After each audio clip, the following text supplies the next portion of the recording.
Hello divine soul, आप कैसे हो? मुझे उम्मीद है आप सब खुश होंगे। अब मैं थोड़ी सी गाइडेंस देना चाहती हूँ सोल जर्नी के लिए। वो सोल जर्नी कोई भी हो सकती है, ट्विन फ्लेम जर्नी भी हो सकती है, कोई और सोलमेट भी हो सकते हैं। जो लोग आध्यात्मिक रास्ते पर चले हुए हैं उनके लिए थोड़ी सी गाइडेंस जितनी परमपिता परमात्मा ने मुझे दी है, थोड़ा सा मैं गाइड करना चाहती हूँ कि अगर आप इस रास्ते पर चल पड़े हो तो आपको अपनी वाइब्रेशन हाई करने के लिए सबसे पहले क्या करना है? सबसे पहले तो आपने सेल्फ लव करना है, अपने आप को प्यार करना है। क्योंकि जो ये हमारा शरीर है ये कोई ऐसे नहीं बना। हमारे शिव और शक्ति, हमारे जो सप्त ऋषि हैं, उनको बनाने के लिए करोड़ों साल लगे हैं। तो इसमें परमपिता परमात्मा की बहुत प्यारी ऊर्जा है, सभी शक्तियाँ हैं, ब्रह्मांड की शक्तियाँ भर रखी है। पता नहीं, मैं कई बार हैरान होती हूँ कि एक छोटे से शरीर में यूनिवर्स ने इतना कुछ कैसे डाला, कितनी मेहनत करनी पड़ी होगी। क्योंकि हम ऐसे अनजान व्यक्ति हैं, हम इसको यूज़ ही नहीं करते। हम अपने जो चक्रा हैं उनको ओपन नहीं करते, हमारी जो शक्तियाँ हैं उनके साथ अटैच नहीं होते, अज्ञान बस। तो इसीलिए मैं कहती हूँ कि जो सोल्स अवेकनिंग के दौर पर गुजर रही है उनको ये बातें समझ आती है। दूसरों के जिनकी आत्मा सोई हुई है उनको ये बातें समझ नहीं आती। उनको ये बातें हंसी मजाक लगती है कि ये लोग तो ऐसे ही मानते हैं, क्योंकि उनके लिए रुपया, पैसा, धन दौलत, हीरे जवाहरात, ये चीज़ें माने रखती है। क्योंकि इनमें से कोई भी चीज़ हमारे साथ नहीं जाएगी। हमारे साथ जाएगा जो हमने भक्ति की है, दया की है, लोगों के साथ सेवा की है। चाहे गुरु की सेवा है, चाहे लोगों की सेवा है, चाहे प्रकृति की सेवा है। सेवा तो सेवा है। और एक बात आपको बताना चाहती हूँ कि जब इंसान इस दुनिया में आता है उसके मुट्ठी बंद होती है, जब जाता है तो हाथ खुले होते हैं। जो कुछ भी हमें सुख, आराम, सुख सुविधा जीवन बिताने के लिए मिलती है अपने अपने जन्म के अनुसार, वो प्रकृति ही देती है। लेकिन हम प्रकृति के लिए कुछ भी नहीं करते। हम कितने अज्ञानी हैं, कितने सेल्फिश हैं। आते हैं, सब कुछ लेकर बस मर जाते हैं। तो जो धरती माता है उसकी वाइब्रेशन कैसे हाई होगी? वो कैसे जिएगी? हमारी माँ है, वो बच्चों को पालती है। हमें भी उसके लिए कुछ करना चाहिए, क्योंकि जो ये कलेक्टिव एनर्जी है, इसीलिए हम इसको कलयुग समझते हैं कि बच्चे अपनी माँ की केयर नहीं करते। क्योंकि जो कलेक्टिव एनर्जी है, किसी भी इंसान ने इस प्रकृति की सेवा नहीं की, केयर नहीं की, इसीलिए आज की मदर भी रो रही है, प्रकृति भी रो रही है, नेचर भी रो रही है। तो आपको क्या करना है? आपको सबसे पहले सेल्फ लव करना है। उसके बाद जो आपके आसपास घर वाले हैं उनके साथ प्यार से डील करना है। हाँ, कभी कभी गुस्सा भी होना चाहिए जब हद से ज़्यादा चीज़ें चली जाए। आपने मतलब कोई भी नजायज़ चीज़ बर्दाश्त नहीं करनी, क्योंकि यही हमें सिखाया जाता है। और उसके बाद आपने थोड़ा सा मेडिटेशन करना है। चाहे आधा घंटा ही निकाल लो, आप अपने दिन से किसी तरह से कर लो जो आपको अच्छी लगे। कोई इसमें लिमिट नहीं कि यही करना है। चक्रा बैलेंस करो, जहाँ सतनाम वाहिगुरु, जो भी जिस धर्म को मानते हो, ओम का आप जाप कर सकते हो, तो राम का कर सकते हो, श्री कृष्ण का कर सकते हो। बहुत सुविधाएं हैं परमात्मा ने दी हुई हैं, क्योंकि इंसान वही करता है जो उसकी आत्मा में रिकॉर्डिंग होती है। तो उसके अनुसार आप थोड़ा सा पाठ पूजा करो, थोड़ी सी मेडिटेशन करो, थोड़ी सी प्रकृति की सेवा करो। घर से ही शुरू करो, क्योंकि आपके आसपास भी प्रकृति है। आपके जो काम वाले घर में आते हैं उनके साथ प्यार से डील करो। उनको उनका पैसा ना रखो, उनको 2-4 रुपए जितनी आपकी कैपेसिटी है ज़्यादा दो। जब वो काम करके जाते हैं उनका थोड़ा सा थैंक्स करो, तो आपका खाता परमात्मा के घर में खुल जाएगा। क्योंकि आपके जाने के लिए भी कुछ चाहिए ना, आपकी आत्मा को ऊपर जाने के लिए, हल्का होने के लिए।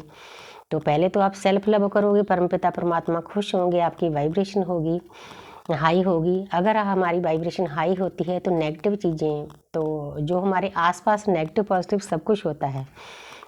कई लोगों के फ़ोन आते हैं, मैसेज आते हैं कि ब्लैक मैजिक। देखो, ब्लैक मैजिक देखा जाए तो हमारे आसपास सब कुछ है। बहुत सारी आत्माएं हमारे आसपास घूम रही हैं, जो मतलब भक्ति भाव में नहीं होती, नेगेटिव काम करती है अपनी लाइफ में, लोगों को दर्द देती है। तो उनको अपनी इच्छा पूर्ति के लिए ऊपर तो उठना होता नहीं है कि कहीं ऊपर किसी घर में चले जाएं, 4D में चले जाएं। उनको इसी धरती पर घूमना होता है। तो जहाँ पर से उनको कुछ ना कुछ लेना होता है। जब हमारी वाइब्रेशन लो होती है तो ऑटोमेटिकली हम उन्हें अट्रैक्ट करते हैं। तो इसीलिए आपने अपनी वाइब्रेशन कभी भी लो नहीं करनी। अगर आप अपनी वाइब्रेशन हाई रखोगे तो जो देवी देवताएं हर वक्त हमारी मदद करने के लिए, हमारी सेवा के लिए तैयार रहते हैं। तो आपने वाइब्रेशन हाई करके उनको अट्रैक्ट करना है। वो ऑटोमेटिकली आपके पास एक घेरा बना लेते हैं, आप कोई किसी चीज़ को आपके पास आने नहीं देते।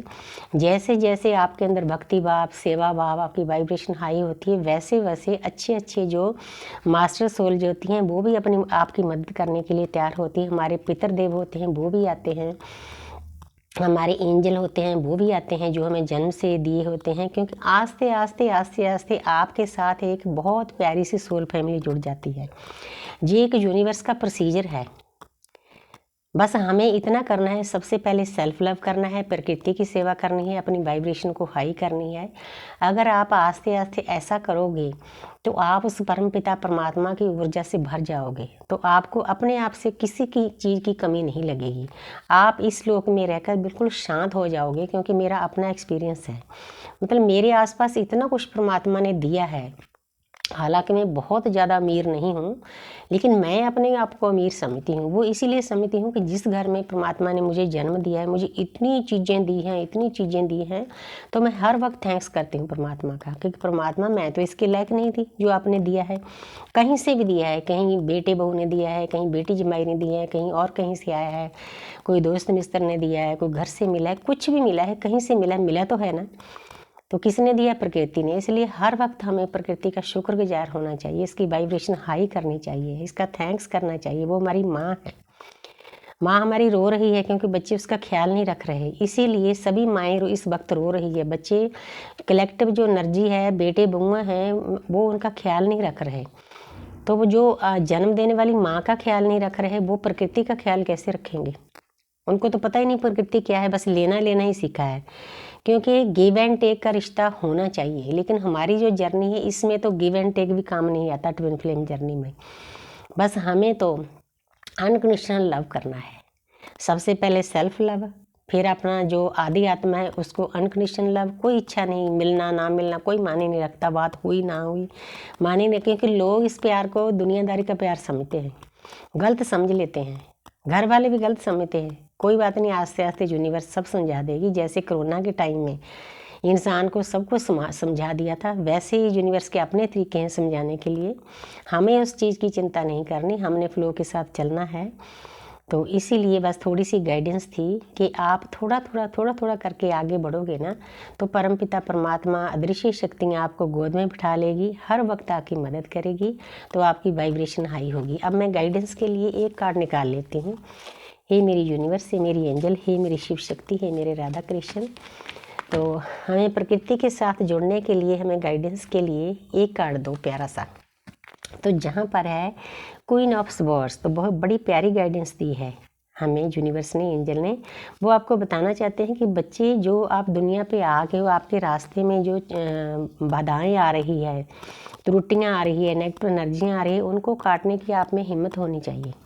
इस इंसान ने स्वॉर्ड उठा रखी है, क्वीन ऑफ स्वॉर्ड्स एक महारानी है, तो उसमें इतनी ताकत है कि जो बाहर से हमला कर रहे हैं लोग, हमला कौन कर रहे हैं? नेगेटिव एनर्जियाँ, उनको दूर करने के लिए आप में हिम्मत होनी चाहिए। अगर आपने ये हिम्मत इकट्ठी कर ली तो आप सभी चीज़ों को पार कर सकोगे। बहुत प्यारी एनर्जी दी है। Thank you universe, thank you angels.